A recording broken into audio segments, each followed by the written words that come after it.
कृष्णा दोस्तों, राधे राधे। आप सभी को कार्तिक महीना की हार्दिक शुभकामनाएं। पिछले 15 अध्याय में हमने पढ़ा कि जालंधर द्वारा राहु को कैलाश पर्वत पर भेजा जाता है और शंकर जी से माँ पार्वती को मांगता है। तभी वहाँ से एक विकराल एक पुरुष प्रकट होता है, एक शब्द वाला पुरुष जो सिंह के समान मुख था और मानो वह दूसरा नरसिंह का अवतार हो, और जो राहु को खाने के लिए दौड़ाता है। तभी मुश्किल से राहु अपनी जान बचाकर भागता है और उसके आगे हम पढ़ते हैं 16वां अध्याय। तभी राजा पृथु ने कहा, हे नारद जी, यह तो आपने महाप्रभु शंकर की बड़ी अद्भुत कथा सुनाई, अतः कृपा करके आप यह भी बतलाइए कि उस समय राहु उस पुरुष से छूटकर कहाँ भागा।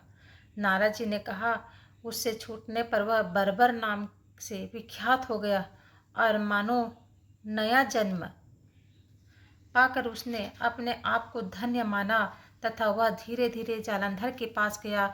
वहाँ उसने शंकर जी की चेष्टा कही। उसे सुनकर दैत्यराज को बड़ा क्रोध आया और उसने सब दैत्यों को सेना सजाने की आज्ञा दी। कालनेमी और शुंभ निशुंभ आदि सभी महाबली दैत्य तैयार होने लगे। एक से एक महाबली दैत्य करोड़ों की संख्या में निकलकर युद्ध के लिए तैयार हो गए। महाप्रतापी सिंधु पुत्र शिव जी से युद्ध के लिए निकला। उसके आगे महर्षि शुक्राचार्य और छिन्न सिर राहु हुआ। फिर तो उसी समय जालंधर का मुकुट खिसक कर धरती पर पड़ा। आकाश में मेघ छा गए और बड़े अपशकुन हुए। इधर इंद्र आदि सब देवताओं ने एकत्र हो कैलाश पर जाकर शिव जी से जब वृत्तांत कहा और यह भी कहा कि आपने जालंधर से युद्ध करने के लिए जो भगवान विष्णु को भेजा वह उसके वशवर्ती हो गए हैं तथा लक्ष्मी सहित जालंधर के अधीन होकर उसके घर में निवास करते हैं। अब देवताओं को भी उसके यहाँ निवास करना पड़ रहा है। अब वह सागर पुत्र अपने आपसे युद्ध करने आ रहा है, अतः आप उसे मारकर हमारी रक्षा करो। देवताओं से यह सब सुनकर शंकर जी ने भगवान विष्णु से पूछा, हे ऋषिकेश, युद्ध में आपने जालंधर का संहार क्यों नहीं किया और बैकुंठ को छोड़कर आप उसके घर कैसे चले गए। तब भगवान विष्णु ने हाथ जोड़कर शिव जी से कहा, उसे आपका अंशी या लक्ष्मी जी का भाई होने के कारण नहीं मारा है। वह बड़ा ही वीर व देवताओं से अजय है। मैं सत्य कहता हूँ कि कोई भी नहीं मार सकता। इस पर लक्ष्मी ने मुग्ध होकर मैंने स्वयं उसके घर रहने का वर दे दिया, इसलिए मैं उसके घर में रहता हूँ।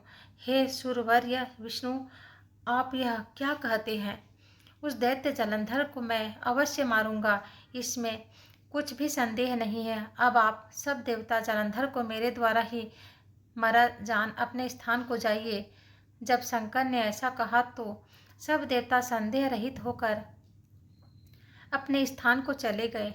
ठीक उसी समय पराक्रमी जालंधर अपनी विशाल सेना के साथ कैलाश पर्वत को घेर कर सिंहनाद करने लगा।